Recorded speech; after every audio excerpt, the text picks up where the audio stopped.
வடமாநில போலி தயாரிப்புகளாலும் சொற்ப கூலியாலும் புவிசார் குறியீடு பெற்ற பவானி கைத்தறி ஜமுக்காலம் உற்பத்தி நலிவடைந்து வருவதாக நெசவாளர்கள் வேதனை தெரிவித்துள்ளனர்.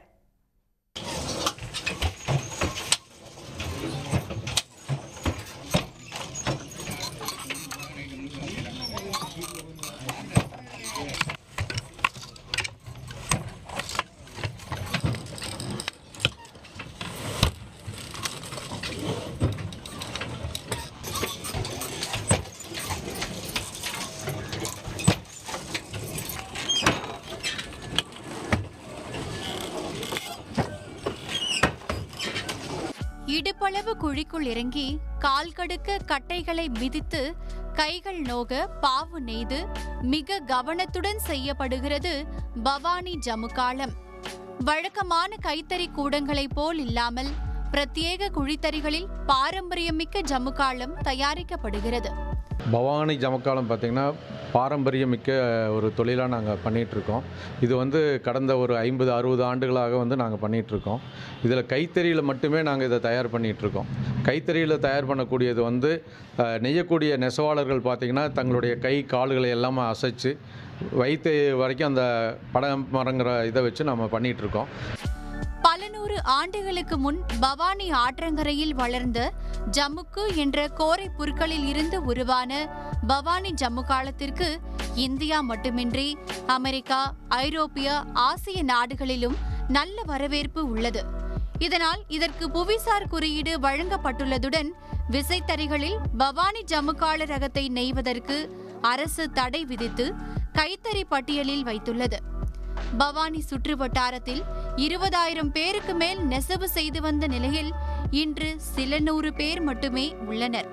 தறியெல்லாம் முதலியெல்லாம் வீட்டுக்கு 2 தறி 3 தறி கூட ஓட்டுனாங்க. பவானி சமக்காலம் போய் எடுத்துட்டு வந்து நெசாங்க. இப்போ பவானிக்கெல்லாம் யாருமே சமக்காலம் எடுத்துகிட்டு போகிறதில்ல, நெய்யறதும் இல்லை. சொசைட்டிக்கு தான் நெசிட்டு இருந்தாங்க. சொசைட்டிலையும் இப்போ சரியாக நெய்யறதில்லை. எல்லாம் கூலி கட்டு வழி ஆகிறதுலையும் நெய்யறதில்லைங்க. பொழுதா வரைக்கும் ஓட்டுனா கூட 300 ரூபாய்க்கு ஓட்ட முடியாதுங்க. அதனால நெய்ய முடியறதில்லைங்க.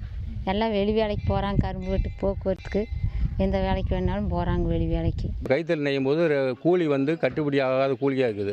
அதனால் அதோட ரேட்டை இன்னும் கொஞ்சம் எச்சு கொடுத்தா கைத்தறி ஜமுக்காலம் நல்லா போகும்.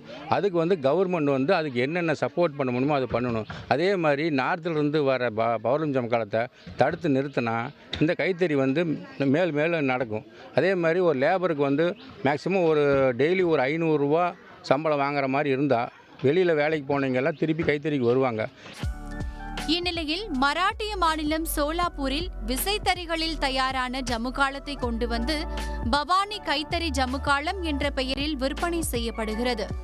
இதனால் பவானி கைத்தறி ஜமுக்காலம் பாரம்பரியத்தை இழக்கும் நிலை இருப்பதாக நெசவாளர்கள் அச்சம் தெரிவித்துள்ளனர்.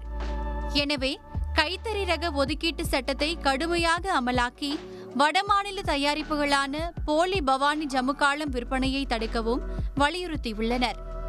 பவானி சுற்று வட்டாரத்தில் ஒரு காலத்தில் ஆயிரக்கணக்கில் இருந்த பவானி கைத்தறி நெசவாளர்களுடைய எண்ணிக்கை இன்னைக்கு சொற்ப அளவில் குறைஞ்சு போயிருக்கு. விசைத்தறி மற்றும் வெளி மாநிலங்களிலிருந்து வரக்கூடிய பவானி ஜமுக்காலத்தினால பாரம்பரியமான பவானி ஜமுக்காலம் நலிவடைஞ்சு போயிருக்கு. பவானி ஜமுக்கால தொழிலை மீண்டும் மீட்டெடுக்க வேண்டும் அப்படிங்கிறதான் இங்கு இருக்கக்கூடிய நெசவாளர்களுடைய கோரிக்கையாக இருக்கிறது. சன் செய்திகளுக்காக ஈரோட்டிலிருந்து குணசேகரன். உடனுக்குடன் செய்திகளை தெரிந்து கொள்ள சன் நியூஸ் பெல் ஐகானை கிளிக் பண்ணுங்க.